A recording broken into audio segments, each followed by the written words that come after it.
শত্রুগণ। তা এই কৈকেয়ীর পুত্র ছিল ভরত, যে দাপরে কৃষ্ণের বন্ধু সুদামা হয়ে এসেছিল। কেমন করে এসেছিল না, রাজা দশরথীর একবার খুব ব্যাধি হয়েছিল, অসুখ করেছিল। মা কি অসুখ করেছিল না, রাজা দশরথীর দুটি আঙ্গুলে এমন করে ঘা হয়েছিল, পুঁজ রক্ত, যে কোনো ডাক্তার বৈদ্য দেখিয়েও সেটা ভালো হচ্ছিল না। তখন এক কবিরাজ এসে রাজা দশরথকে বলেছিলেন যে তোমার এই যে আঙ্গুলের মধ্যে রক্ত পুঁজ ঘা হয়েছে, কেউ যদি 5 মিনিট পর পর তোমার ওই রক্ত পুঁজগুলোকে মুখের মধ্যে লালা দিয়ে পরিষ্কার করে দিতে পারে, তাহলে তুমি কিন্তু একদিনের মধ্যেই সুস্থ হয়ে যাবে। তা মা, রাজা দশরথের 3টি রানী ছিল, কৌশল্যা, কৈকেয়ী এবং সুমিত্রা। সর্বপ্রথম কৌশল্যাকে তিনি বললেন, কৌশল্যা, আমার যে ব্যাধি হয়েছে, এই ব্যাধি থেকে মুক্তি পেতে গেলে তুমি যদি আমার এই আঙ্গুল দুটিকে মুখের লালা দিয়ে একটু পরিষ্কার করে দিতে পারো 5 মিনিট পর পর, তাহলে কিন্তু আমি এই রোগ থেকে মুক্তি পাবো, আমার এই রোগ কিন্তু সেরে যাবে। কিন্তু মা, এখানেই পরীক্ষা করে দেখুন যে স্ত্রী বলুন আর স্বামী বলুন, কেউ কিন্তু আপন হয় না, তবে স্বার্থের জন্য কিছুটা হয়ে যায়। আমাদের সবটাই কিন্তু অভিনয়, ভগবান ছাড়া আমাদের আপন বলতে কিন্তু কেউ নেই। কৌশল্যা কিন্তু রাজি হলেন না, সুমিত্রাকে বললেন, সুমিত্রা ছোট রানী, তিনিও রাজি হলেন না। তখন রামচন্দ্র যে দশরথ ছিলেন, রামচন্দ্র যে তার বড় পুত্র ছিল, সেই কৈকেয়ী মেজরানী, সেই মেজরানী কৈকেয়ীকে রাজা দশরথ বললেন, কৈকেয়ী, তুমি কি পারবে আমাকে এই রোগ থেকে মুক্ত করতে? শ্রদ্ধেয় ভক্তমণ্ডলী, সেদিন কৈকেয়ী কিন্তু রাজি হয়েছিল। কেন রাজি হয়েছিল সেটা আমরা পরেই জানতে পারবো। কৈকেয়ী কি করলো না, সেই পুঁজ রক্ত ঝরছে রাজা দশরথের আঙ্গুলে, সেটা কিন্তু মুখে করে লালা দিয়ে পরিষ্কার করে রাজা দশরথকে সুস্থ করে তুললেন। কিন্তু ভিতরে তার অন্য পরিকল্পনা কি? তার আগের দিনেই কৈকেয়ী শুনেছিলেন যে রাজা দশরথ রামচন্দ্রকে এই রাজ্যের রাজা করতে চায়। সেটা শোনার পরেই কিন্তু চাপা রেখেছিলেন কৈকেয়ী। তিনি কি করলেন, রাজা দশরথকে সুস্থ করে তুললেন। সুস্থ করে তোলার পরেই পরের দিনই কৈকেয়ী রাজা দশরথের কাছে একটি সত্য করলেন।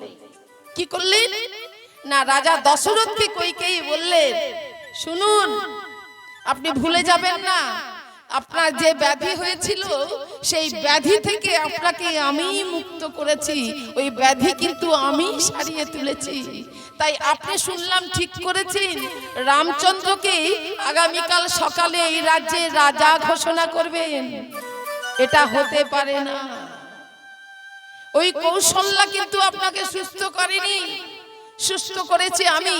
তাই এ রাজ্যে রাজা হবে ভরত। রামচন্দ্রকে আপনি 14 বৎসরের জন্য বনে পাঠিয়ে দিন। মাগো, যেহেতু কৈকেয়ী উপকার করেছে, তাই রাজা দশরথের ইচ্ছা না থাকলেও ওই রানীর কথা রাজা দশরথকে মেনে নিতেই হলো। কি করলেন না, পরের দিন সকালে রাজা ঘোষণার করা কথা। রামচন্দ্র জানে যে আগামীকাল সকালে এই রাজ্যে রাজা হব আমি, কিন্তু সকাল হবার আগেই ভোরবেলায় রাজা দশরথ রামচন্দ্রকে ডেকে পাঠালেন। তখন ভরত কিন্তু বাড়িতে নেই। ভরত আর তার ছোট ভাই শত্রুঘ্ন দুজনেই কিন্তু মামার বাড়িতে আছে। ঠিক এমন সময়ে কৈকেয়ী রাজা দশরথকে বললেন, আপনি 14 বৎসরের জন্য ওই রামচন্দ্রকে বনে পাঠিয়ে দিন। রামচন্দ্রকে রাজ্যের রাজা করা যাবে না, রাজা হবে আমার ভরত। ইচ্ছা না থাকলেও কইকেয়ীর পরামর্শ মতো রামচন্দ্রকে 14 বৎসরের জন্য বনে পাঠালেন রাজা দশরথ। তখন রামচন্দ্র যখন বনে যাচ্ছেন, বাবার কাছ থেকে মায়ের কাছ থেকে বিদায় নিচ্ছেন, তখন সীতা দেবী বললেন যে শ্বশুর বাড়িতে যার স্বামীর জায়গা হয় না, আমি কি করব, আমি এই শ্বশুর বাড়িতে থাকবো না, আমি আমার স্বামীর সঙ্গেই বনবাসে চলে যাব। সীতা দেবীও গেলেন বনবাসী। ভাই লক্ষণ বলছে, দাদা, যে বাড়িতে আমার দাদা, আমার বড় দাদা রামচন্দ্র জায়গা হয় না, সে বাড়িতে তো আমি থাকতে পারি না। দাদা, আমিও তোমার সঙ্গে বনবাসে যাব। রামচন্দ্র, সীতা এবং লক্ষণ তিনজনেই 14 বৎসরের জন্য বনবাসে চলে গেলেন। কয়েকদিনের মধ্যেই রাজা দশরথ তিনি কিন্তু মনে প্রাণে রামচন্দ্রকে বনে পাঠাননি, কইকেয়ী চাপে পড়ে তাকে তিনি পাঠিয়েছিলেন। তাই কিছুদিনের মধ্যেই সেই পুত্র শোক সহ্য করতে না পেরে রাজা দশরথ মারা গেলেন। রাজা দশরথ যখন মারা গেলেন মা, তখন ভরত কিন্তু বাড়িতে নেই, মামার বাড়িতে আছে। তা মামার বাড়িতে যখন শত্রুঘ্নকে সঙ্গে নিয়ে আছে, তখন খবর পাঠালো ভরতের কাছে যে তুমি রাজপ্রাসাদে ফিরে এসো, তোমার বাবা দেহ ত্যাগ করেছে। সঙ্গে সঙ্গে ভরত রাজবাড়িতে ফিরে এলো মা। কিন্তু রাজবাড়িতে যখন ফিরে এলো, ফিরে এসে দেখছি দাদা রামচন্দ্র বাড়িতে নেই, সীতা নেই, লক্ষণ নেই। তখন ভরত সকলের কাছে ছুটে ছুটে গিয়ে বলছে, বলতে পারো, তোমরা কেউ বলতে পারো যে আজকে এই ভূতের বাড়িটা, রাজার বাড়িটা কেন ভূতের বাড়ি হয়ে গেল? রাজা দশরথ মারা গেছে, দশরথের দেহটা ঘিয়ের মধ্যে চুবিয়ে রাখা রয়েছে, মৃতদেহ। ভরত পাগলের মতো সকলের কাছে কাছে গিয়ে জিজ্ঞেস করছে, তোমরা আমাকে বলো যে আজকে আমাদের এই সমস্ত জন্য দায়ী কে? কে করলো এই রাজবাড়িটাকে আজকে ভূতের বাড়ি? সঙ্গে সঙ্গে ভরতকে একজন আঙুল দেখিয়ে বলল, শোনো, আজকে এই তোমাদের যে রাজবাড়ি ভূতের বাড়ি শ্মশান হয়ে গেছে, এর জন্য দায়ী তোমার গর্ভধারিণী মা কইকেয়ী। সঙ্গে সঙ্গে ভরত মায়ের কাছে গিয়ে মায়ের চরণে প্রণাম জানিয়ে বলছি, মা গো, তুমি পারলে, তুমি পেরেছো মা আমার দাদাকে তুমি বনবাসে পাঠাতে। দাদা কি তোমার সন্তান নয় মা? দাদা কি তোমার সন্তান নয়? কেন তুমি দাদাকে বনবাসে পাঠিয়েছো? তুমি আমায় বলো মা, কেন তুমি দাদাকে বনবাসে পাঠিয়েছো?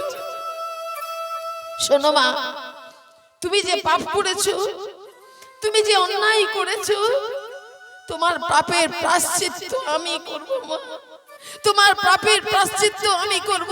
ভরত সেখানে আর এক মুহূর্ত না দাঁড়িয়ে ছুটতে বনবাসে গেলেন। আর যেখানে রামচন্দ্র আছে সেখানে গিয়ে দাঁড়িয়ে রামচন্দ্রের চরণে লুটিয়ে পড়ল ভরত।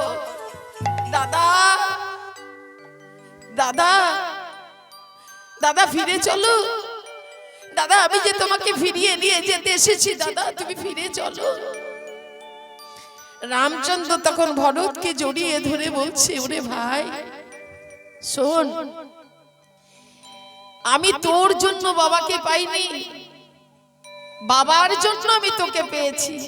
তাই শুনে নে, এই 14 বৎসরের একটা দিন আগেও আমি ওই রাজবাড়িতে ফিরে যাব না, কারণ আজকে তুই আমাকে নিতে এসেছিস।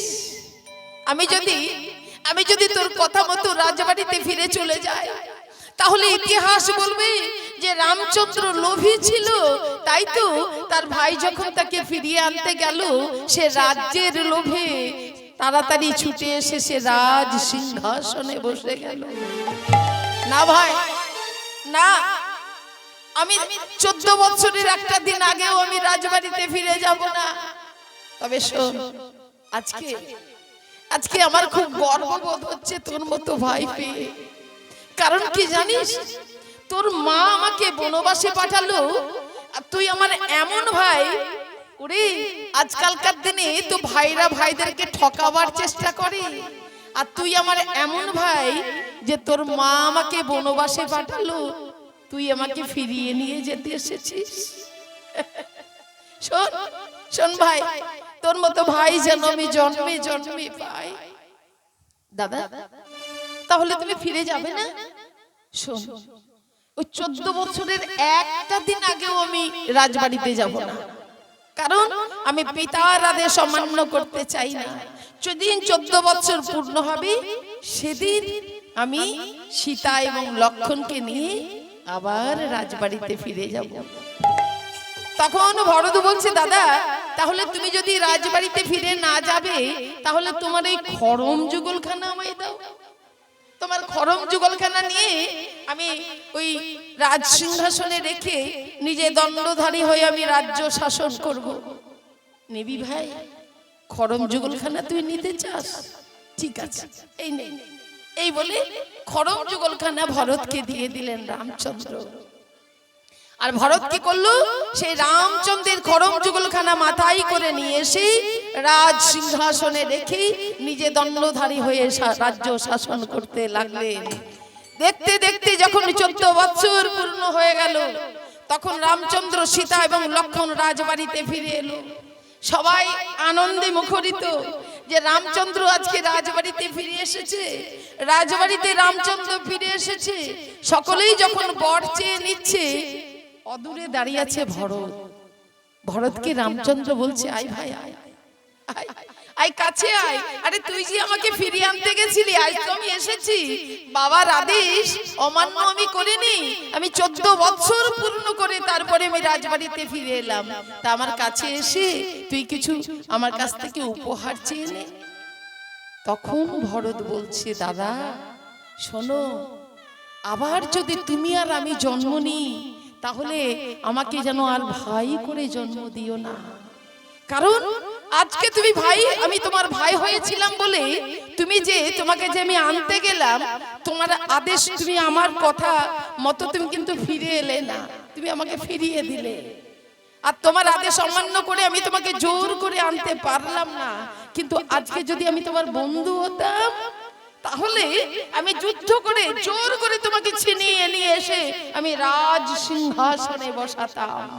তাই শোনো দাদা, আবার যদি আমাদের জন্ম নিতে হয়, তুমি আর আমি যদি আবার জন্ম নিই, তবে শোনো, আর ভাই করে নয়, আমায় বন্ধু করে জনমে দিও,